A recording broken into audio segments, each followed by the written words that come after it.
유치원에 다니는 5살 된 철수가 곧 동생이 생길 것이라고 만나는 사람마다 자랑을 했습니다. 유치원에 가서도 선생님을 만날 때마다 선생님 저 동생 생겨요 라고 하고 떠들면서 다녔습니다.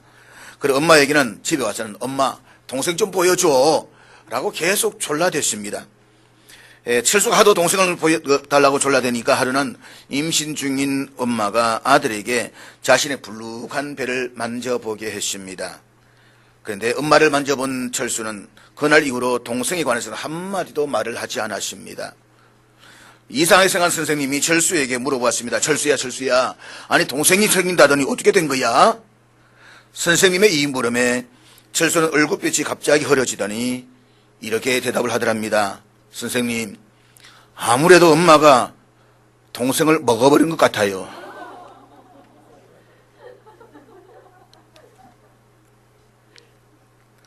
모르면 오해를 하게 됩니다.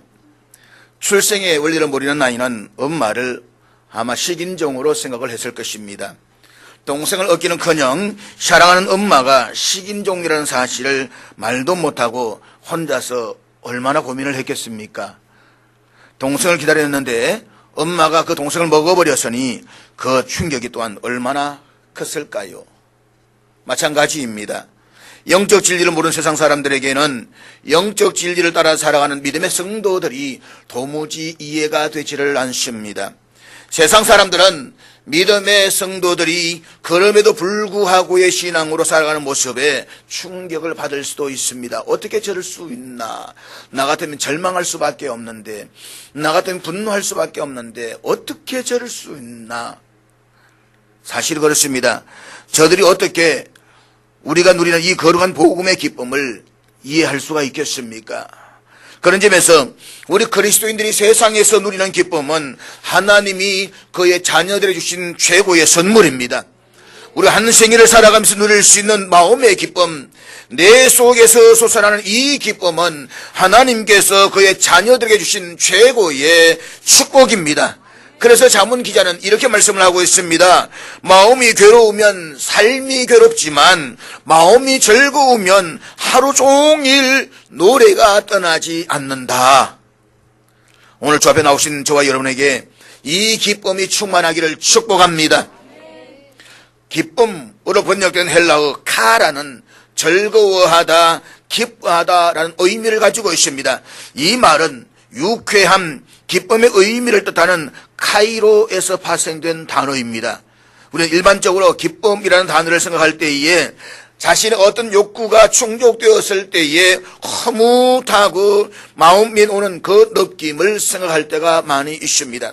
그러나 그러한 해석은 세상 사람들이 일반적으로 정의를 내리는 사전적 의미일 뿐인 것입니다.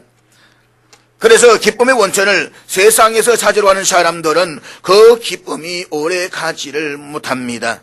세상적인 기쁨은 파랑새처럼 끊임없이 기쁨이 되는 그 무엇을 찾아야만 합니다. 그러나 설령 그 기쁨을 찾았다라고 할지라도 또 다른 기쁨을 찾게 되면 그것은 더 이상 나에게 기쁨이 되지를 못합니다. 왜냐하면 세상이 주는 기쁨은 절대적인 것이 아니라 언제나 상대적인 것이기 때문인 것입니다. 그렇기 때문에 이 세상에서는 결코 참된 기쁨의 원천을 찾을 수가 없습니다. 그러므로 우리는 기쁨으로 번역된 헬라어 카라의 성경적인 의미를 이해하셔야만 합니다. 그것은 하나님의 생명의 말씀이기 때문에 누구도 빼앗을 수가 없고 어떤 환경과 여건에서도 결코 흔들릴 수 없는 절대적인 영원한 기쁨을 말하기 때문인 것입니다. 세례 요한이 요한복음 3장 29절에 이런 고백을 합니다. 신부를 취하는 자는 신랑이나 서서 신랑의 음성을 듣는 친구가 크게 기뻐하나니 나는 이러한 기쁨으로 충만하였노라. 이 세례 요한이 말하고 있는 기쁨, 이것이 바로 카라, 하나님이 우리 선물로 주시는 은혜의 기쁨인 것입니다. 그리고 이 기쁨은 우리의 구원자이신 예수 그리스도 함께 할 때에 누릴 수 있는 은혜인 것입니다. 이 기쁨은 하늘의 은혜만 받으면 언제나 나타날 수 있는 선물이고 축복인 것입니다. 그러므로 기쁨의 근원이 되신 예수 그리스도를 믿는 사람들은 그 심령이 언제나 기뻐야만 합니다. 내 영혼 깊은 곳에서 생수의 강이 흘러 넘쳐야만 합니다. 근데 이것은 내 마음으로 되는 것이 아닙니다. 그래서 우리는 하늘의 은혜를 받아야만 합니다. 성령의 충만함을 받아야만 합니다. 그러므로 오늘 하나님의 은혜에 취하시기를 바랍니다. 말씀에 취하십시오. 성령에 취하십시오. 오늘 이 자리에 어떤 심령으로 왔던 그 심령에 하나님의 담비가 내리시기를 주의로 축복합니다.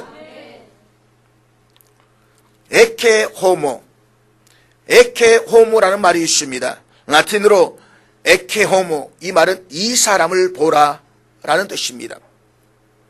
본래 이 말을 처음 사용한 사람은 성경에 등장하는 예수님 당시의 유대 총독이었던 빌라도였습니다.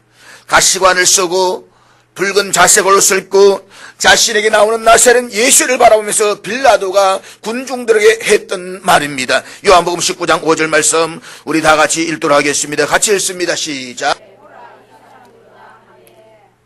여기 보면 빌라도가 예수님 십자가에 못 박으라고 고함을 지르면서 흥분하고 있는 군중들을 향해서 이렇게 말합니다. 보라, 이 사람이로다. 에케호모.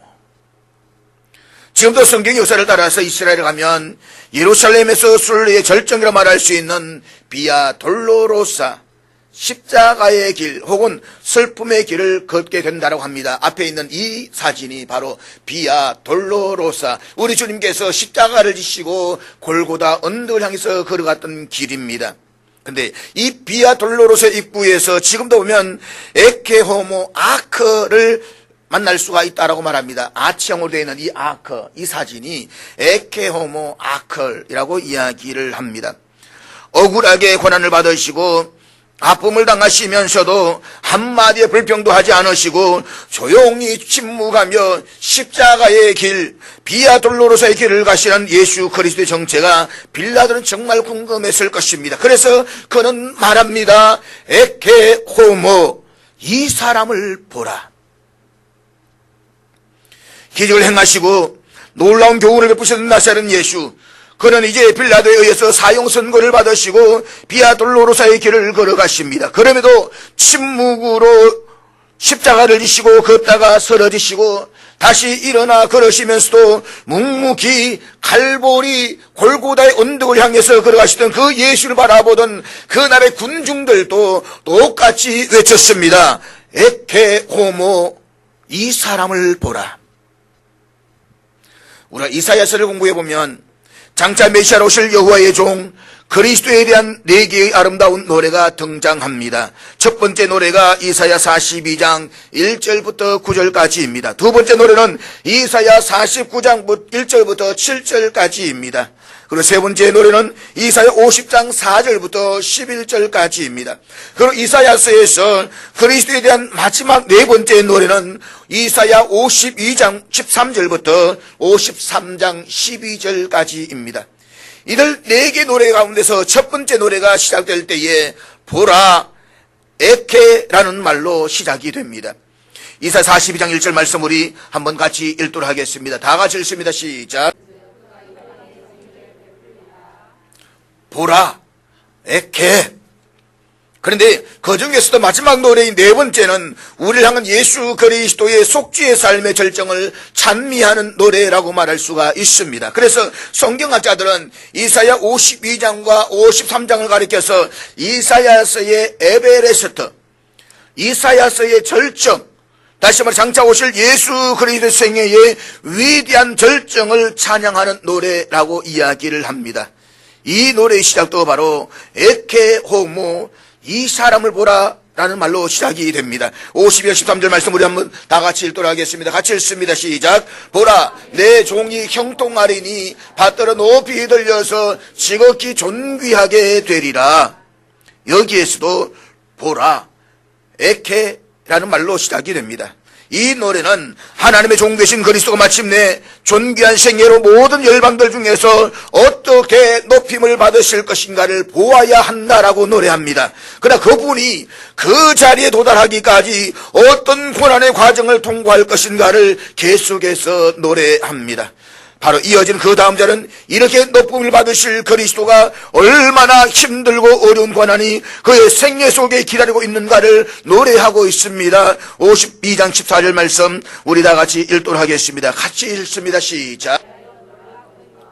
이제 이사야서의 절정인 53장에서 이사야 선지자는 우리의 이 놀라운 한 분의 생애를 똑똑히 주목해서 보아야 한다라고 외치고 있습니다. 그렇다면 우리가 주목하고 바라보아야 할, 오고 오는 세대 모든 사람들이 바라보아야 할 그분의 삶의 모습은 어떤 모습일까요? 첫 번째는 멸시받으시는 그리스도를 보라는 것입니다. 본문 53장 3절 말씀 우리 다 같이 읽도록 하겠습니다. 3절입니다. 같이 읽습니다. 시작. 그는 멸시를 받아 사람들에게 버림받았으며 간고를 많이 겪었으며 질고를 아는 자라. 마치 사람들이 그에게서 얼굴을 가린 것 같이 멸시를 당하였고 우리도 그를 귀히 여기지 아니하였도다. 여기에서 반복되고 있는 중요한 단어가 있습니다. 멸시라는 단어입니다.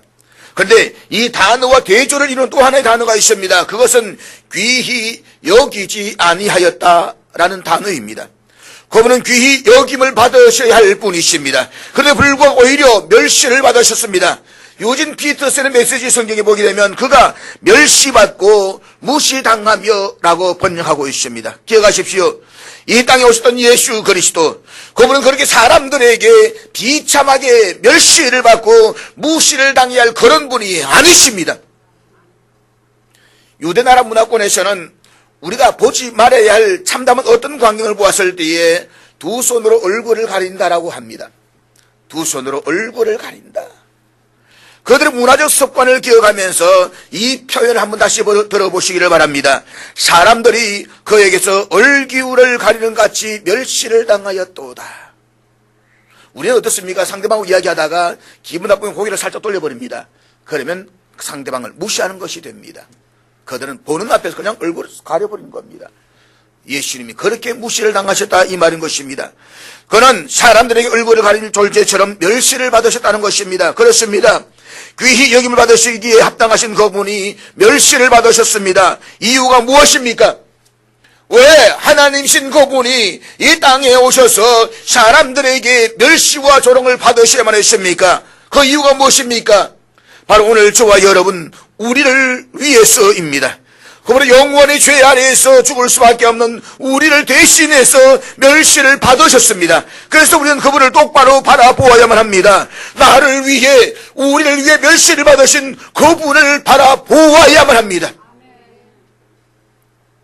영어에서 예수 그리스도라는 말은 서양권에서 단순히 예수님의 이름을 의미할 수도 있지만 실상은 최고의 욕이라고 합니다. 우리가 미국 사람들 서양권에서 갑자기 놀랐을 때에 던지는 단어 가운데 하나가 오 마이 갓 그럽니다. 사실은 욕이잖아요. Jesus Christ, 이 말은 서양권에서는 실상 최고의 욕이라고 이야기를 합니다. 특히 깜짝 놀라거나 아주 끔찍한 것을 보았을 때 습관적으로 이 단어를 쓴다고 합니다. Jesus Christ. 보십시오. 지금도 사람들은 존귀히 여김을 받아 마땅한 예수 그리스도를 욕되게 부르고 있는 모습을 볼 수가 있습니다. 그때나 지금이나 동일한 것입니다. 예수님이 베들레헴에서 태어나실 때에 동방에서 별을 연구하던 학자들은 예루살렘에 도착해서 이런 질문을 던집니다. 유대인의 왕으로 나신 이가 어디 계시느냐? 그분은 왕으로 태어나신 분이십니다. 그러나 우리가 잘 아는 것처럼 왕이신 예수님께서는 베들레헴의 말구유를 택하셔서 태어날 만큼 그의 출생은 참으로 초라했습니다. 그런데 역사를 통해서 예수 그리스도를 그리고자 하는 예술가들은 대부분 그 예수님을 아주 매력적인 분으로 그리고자 애를 썼습니다. 예수님의 사진이라고 하는 것을 한번 보십시오. 실상 그 사진은 예수님의 사진이 아닙니다. 그래도 불구하고 우리 그분을 예수님처럼 생각을 하는 사람들이 얼마나 많은지 모릅니다. 근데 그 사진들 가운데서 못생긴 사진 보았나요? 추남을 보셨나요? 하나도 없습니다. 그렇지만 오늘 우리는 이사야 53장을 통해서 예수님의 본래의 모습을 볼 수가 있습니다. 어쩌면 예수님의 진짜 모습은 너무나도 평범해서 어느 누구에게도 매력을 주지 못할 그런 분이었을 것으로 확실할 수가 있는 것입니다. 우리는 그 증거를 본문의 2절 말씀을 통해서 확인해 볼 수가 있습니다. 본문 2절 말씀 다 같이 읽겠습니다. 시작. 우리 이 부분을 좀 더 현대어적인 유진 피터슨의 메시지 성경을 통해서 같이 다시 한번 읽어보도록 하겠습니다. 같이 읽습니다. 시작. 하나님 앞에서 자라난 그 종, 바싹 마른 땅에 심긴 앙상한 묘목, 왜소한 초목 같았다. 아무 볼품 없고 보잘것 없었다. 이게 예수님의 모습입니다. 이 땅에 오셨던 예수의 모습이 바로 그러했다는 것입니다. 그리고 확실한 것은 우리의 구원되신 예수님은 결코 미남이 아니라는 것입니다. 우리가 살 수 있는 한 되도록이면 미남으로 그리려고 하지만 사실 그분은 사람들 가운데에서도 아무런 매력도 없는 모습으로 이 땅에 오셨습니다. 그래서 아마도 그런 예수의 모습을 지금도 많은 사람들은 그분에게서 보면은 아마 예수님에게서 얼굴을 돌릴는지도 모르겠습니다. 외모지상주의 시대 속에서 예수 그리스도는 아직도 설 자리가 없는 분이십니다. 어쩌면 오늘 예수님께서 이 땅에 오셔가지고 한국에서 목사로 사역을 하셨을 때에 과연 교인을 몇 명이나 데리고 목회하실까? 설교는 얼마나 직설적이십니까? 얼마나 대담하십니까? 거기다가 키는 작으시고 얼굴은 못생기시고 저를 관한 이야기 아닙니다. 예수님 말입니다.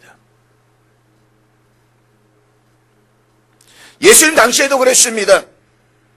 마지막으로 하시던 그 길에서 고난을 받으시는 바로 그날 밤 빌라도의 군병들은 예수님의 겉옷을 벗겼습니다. 그럼 마치 광대처럼 보이기 위해서 예수님께 홍포를 입힌 다음에 얼굴에 침을 뱉고 머리에 가시관을 씌우면서 그들은 이렇게 말했습니다. 유대인의 왕이여 평안할지어다.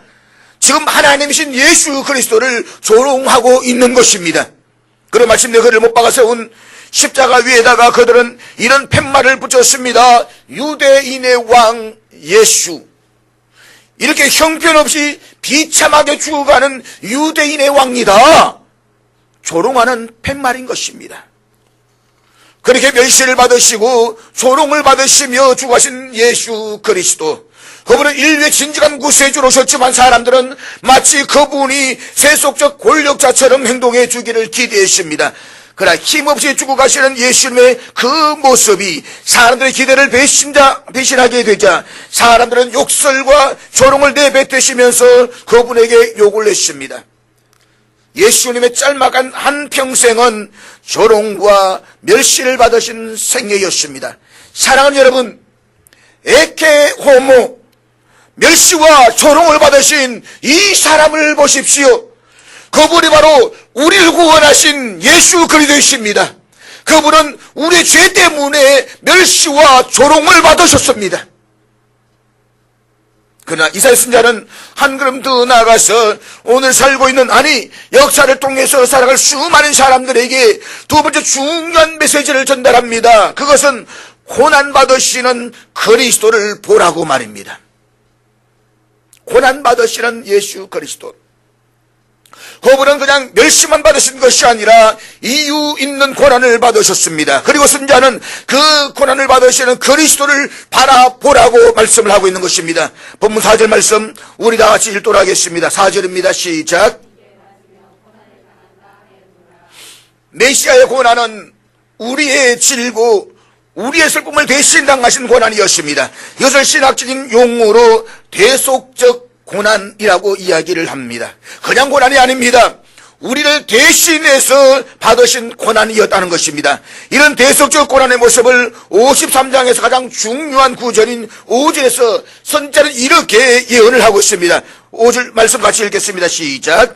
그가 찔림은 우리의 허물 때문이요 그가 상함은 우리의 죄악 때문이라. 그가 징계를 받음으로 우리가 평화를 누리고 그가 채찍에 맞음으로 우리는 나음을 받았도다.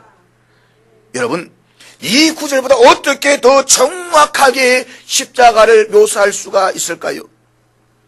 예수님이 땅에 오시기 전 700년 전에 기록된 이사야 선지자의 예언을 통해서 예언된 이 놀라운 십자가의 고난의 목적을 다시 한번 들어보시기를 바랍니다. 십자가 사건의 본질을 설명하는 중요한 세 개의 단어가 여기에 나오고 있습니다. 찔림, 상함, 그리고 채찍. 채찍에 맞으시고 창에 찔리시고 피 흘려 상함을 받으신 고난의 예수 그리스도. 그 그가 그렇게 고난을 받으셨던 이유가 무엇입니까? 기억하십시오. 고난을 당하신 예수 그리스도, 그분은 어떠한 허물과 죄도 없으십니다. 그에 불구하고 그가 질림과 상함과 채찍의 고난을 받으셔야 했던 이유를 이사야 선지자는 이렇게 말씀하고 있습니다. 우리의 허물 때문이라고 말입니다. 우리의 죄악 때문이라고 말입니다. 동일한 진리는 먼 훗날 사도 바울이 에베소 2장 1절에서 이렇게 증언하고 있습니다. 에베소서 2장 1절의 말씀 우리 다 같이 읽도록 하겠습니다. 같이 읽습니다. 시작. 그는 허물과 죄로 죽었던 너희를 살리셨도다. 사랑하는 여러분, 예수 그리스도 그분은 왜 죽으셨습니까? 우리의 허물과 죄 때문이었습니다. 그렇습니다. 우리의 살리심, 우리의 구원, 우리의 의로움, 우리의 새 생명을 위해서 그가 고난을 받으셨습니다. 그리고 결과적으로 그가 고난을 받으심으로 우리가 평화를 누리게 되었습니다. 그가 대신 채찍에 맞으심으로써 우리가 나음을 받았습니다. 그리고 그가 죽으심으로써 우리가 구원을 얻게 되었습니다. 여러 해 전에 영화로 상영했었던 패션 오브 크라이스트라는 영화가 있습니다. 우리 교회에서도 한번 상영을 했었던 적이 있습니다. 이 영화가 상영되었을 때에 이 영화의 첫 번째 장면은 성경 9절입니다. 이사야 53장 5절이었습니다. 그리고 이어지는 장면마다 그리스도께서 채찍을 맞으시고 피를 흘리시고 고난을 받으시는 장면의 연속이었습니다. 영화가 너무 끔찍한, 그냥 맨 마음으로 보기가 어려운 그런 장면들이 엄청나게 처음부터 흘러갑니다. 이 영화 시사회가 미국에서 열렸을 때에 누군가가 한 사람이 이 영화를 만든 멜 깁슨 감독에게 이런 질문을 했다라고 합니다. 계속되는 채찍에 맞고 피를 흘리는 고난의 연속, 당신은 이것을 영화라고 예술이라고 만든 것입니까? 이때 멜 깁슨은 이런 대답을 했다고 합니다. 맞습니다. 이 영화는 잔인한 다큐멘터리입니다. 저는 죄를 범한 인간의 실존 그 자체가 바로 잔인함이라고 생각을 합니다. 그냥 누군가가 아마도 유대인 출신이었을 것 같습니다.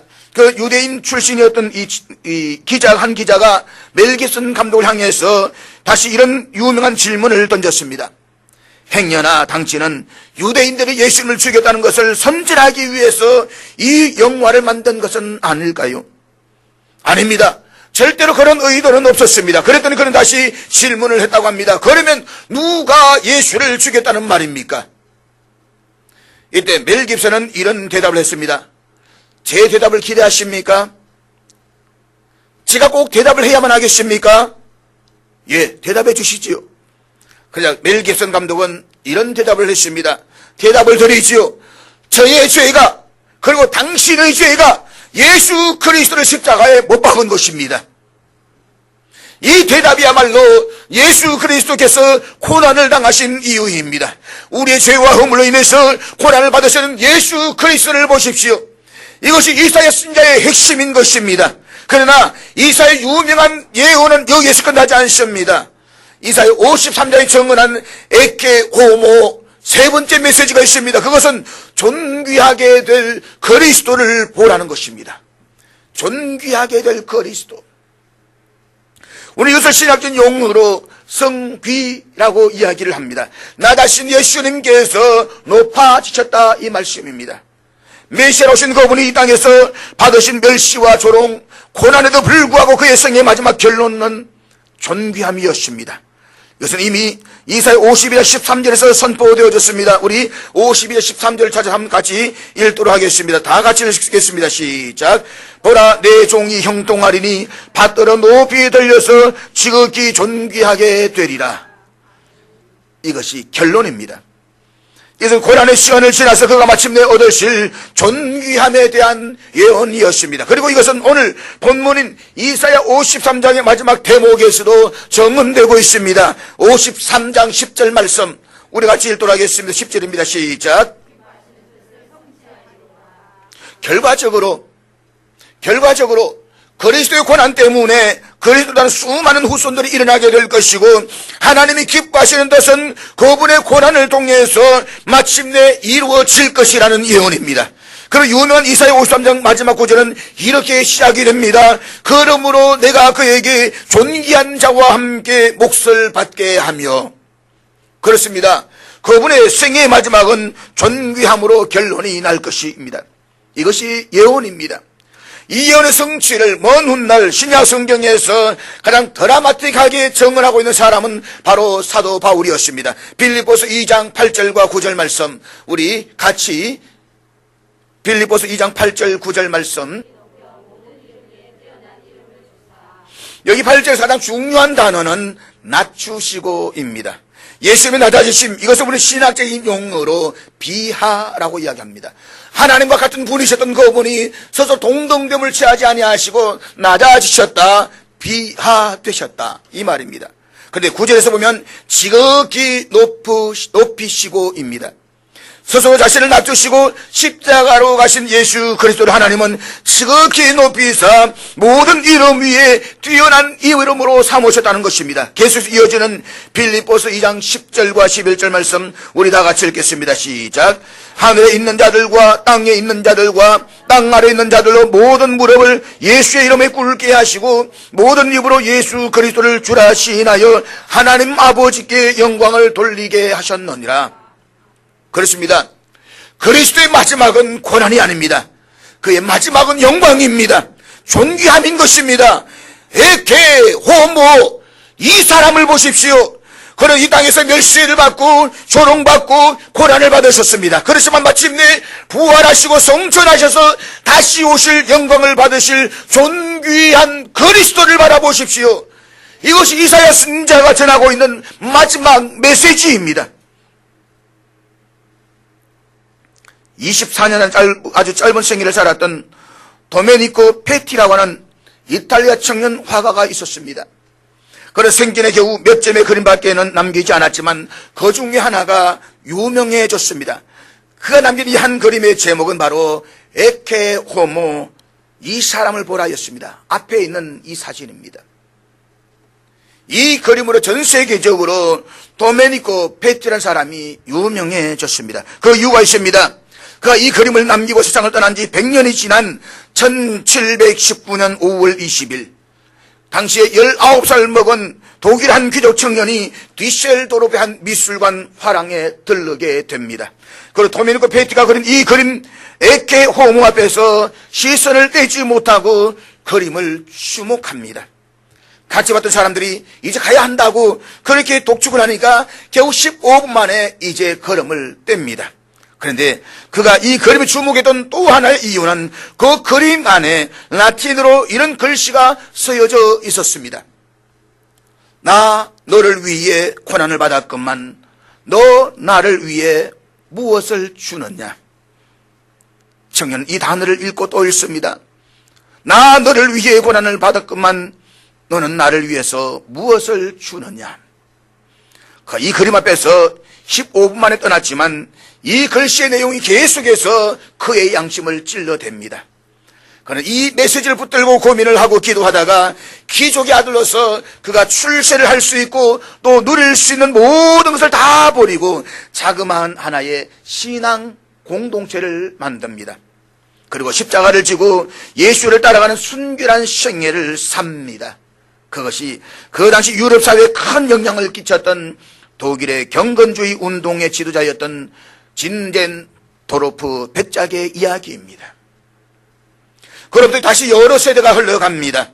1858년 영국의 시인이요 찬송가 작사자였던 프랜시스 하버갈이라는 한 여인이 독일에 유학을 옵니다. 그는 어느 날 친구를 따라서 디셀도르프에 갔다가 에케 호모라는 이 그림을 다시 만나게 됩니다. 이 그림 아래 적혀있는 글씨 동일하게 이 여인을 감동시켰습니다. 그녀는 가지고 있던 노트를 꺼내서 베껴 적었습니다. 나 너를 위해 고난을 받았건만 너 나를 위해 무엇을 주느냐. 그리고 주머니에 집어넣었습니다. 시간이 좀 지나간 후에 잊어버렸습니다. 어느 날 주머니를 뒤지다 보니까 자신이 쓴 낙서장이 나오더라는 것입니다. 자기가 그림을 보고 있었던 그것을 잊어버리고 그녀는 그 메모지를 벽난로에다가 집어 던졌습니다. 그런데 그 종이가 닿지를 않습니다. 이상하다고 생각하고 그녀는 다시 꺼집어냈습니다. 그리고 보니까 자신이 뒤셀도르프에서 보아서 감동을 받았던 그 그림의 내용인 것을 알았습니다. 마침 옆에 아버지가 있어서 아버지에게 보여드렸습니다. 아버지가 야, 나도 이 말이 너무 좋다. 내가 한번 시를 써서 완성해보지. 그녀는 그것에 기초를 해서 하나의 시를 작사합니다. 그것이 유명한 찬송가 311장의 내용입니다. 내 너를 위하여 몸버려 피 흘려 내 죄를 위하여 살 길을 주었다. 널 위해 몸을 주건만 너무 주느냐. 널 위해 몸을 주건만 너무 주느냐. 우리를 위해 낮아지시고 고난을 받으시는 예수 그리스도, 우리를 위해 부활하신 예수 그리스도, 그러나 그분은 마침내 영광 중에 다시 오실 것입니다. 그때 존귀하신 그리스도 앞에 서서 삶을 결산해야 할 오늘 저와 여러분도 이 메시지 앞에서 응답해야만 합니다. 나 너를 위해 고통을 받았고 조롱을 받았고, 나 너를 위해 채찍을 받았고, 나 너를 위해 피를 흘렸고, 너의 죄와 허물에서 구원하고자 이 고난을 받았으니 이제 너는 나를 위해 무엇을 주느냐. 영광의 주님이 다시 오실 마지막 날 내 삶을 결산할 때에 너는 나를 위해서 무엇을 했다고 보고할 수가 있겠느냐. 이 물음 앞에 오늘 저와 여러분 응답은 무엇입니까? 우리의 응답은 무엇입니까? 기도하겠습니다.